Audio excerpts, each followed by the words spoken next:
నా లేటెస్ట్ అప్డేట్స్ని అందరికన్నా ముందు మీరు పొందాలంటే సబ్స్క్రైబ్ మీద క్లిక్ చేయండి. సబ్స్క్రైబ్ మీద క్లిక్ చేసిన తర్వాత బెల్ ఐకాన్ కనిపిస్తుంది, దాని మీద క్లిక్ చేయండి. హాయ్ వ్యూయర్స్, మీరు చూస్తున్నారు Telugu tech tricks channel and ఈ వీడియోలో మనం లేటెస్ట్ గ్యాజెట్స్ గురించి తెలుసుకుందాం. So let's start that.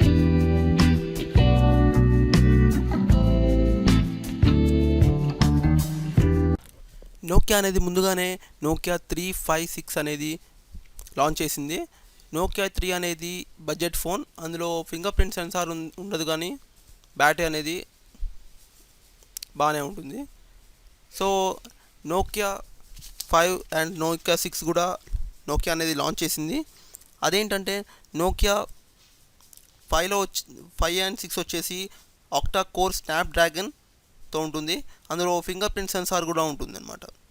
So దీనికి 5కి 6కి వచ్చేసి డిఫరెన్స్ ఏంటంటే నోకియా 5లో వచ్చేసి 2GB ర్యామ్ 16GB స్టోరేజ్ ఉంటుంది. అదే నోకియా 6కి అయితే 3GB ర్యామ్ 32GB ఇంటర్నల్ ఉంటుంది. సో నోకియా 5కి 6కి ఫింగర్ ప్రింట్ సెన్సార్ అనేది అడిషనల్. సో నోకియా 3కి additional there is no finger print sensor. So వీటితో పాటు వీటికి ఏమేమి ఉన్నాయంటే మైక్రో యూఎస్బి ఫర్ ఛార్జింగ్ కోసం, సింక్రనైజింగ్ కోసం. మళ్ళీ వీటికి వచ్చేసి 4G విత్ వివో ఎల్టీ కూడా ఉంది. అంటే జియో సిమ్ ఖచ్చితంగా వాడుకోవచ్చు. సో అలాగే చూసుకుంటే హవేలో మీడియా ప్యాడ్ M3 Lite 10 అనేది లాంచ్ చేశారు. అదేంటంటే హర్మన్ కార్డన్ ట్యూన్ స్పీకర్స్తో ఉంటుంది. ఇది వచ్చేసి 10.1 ఇంచెస్. అలాగే దీనికి ప్లస్ పాయింట్ ఏంటంటే బ్యాటరీ అనేది 6660 mAh బ్యాటరీ. సో ఇది EMUI 5.1 బేస్డ్ ఆండ్రాయిడ్ నౌగేట్తో నడుస్తుంది. అలాగే దీంట్లో మల్టీ టాస్కింగ్ కూడా ఉంది. ఇంకోటి ఏంటంటే స్ప్లిట్ స్క్రీన్ కూడా చేసుకోవచ్చు. So split screen multi tasking కూడా ఉంది. అలాగే కంట్రోల్ కూడా కంట్రోల్ అట్ టచ్ కూడా. అలాగే దీంట్లో వచ్చేసి 3 కలర్స్ ఉన్నాయి. Gold, space grey and white కలర్స్లో ఉంది. దీని డిస్ప్లే వచ్చేసి ఫుల్ HD.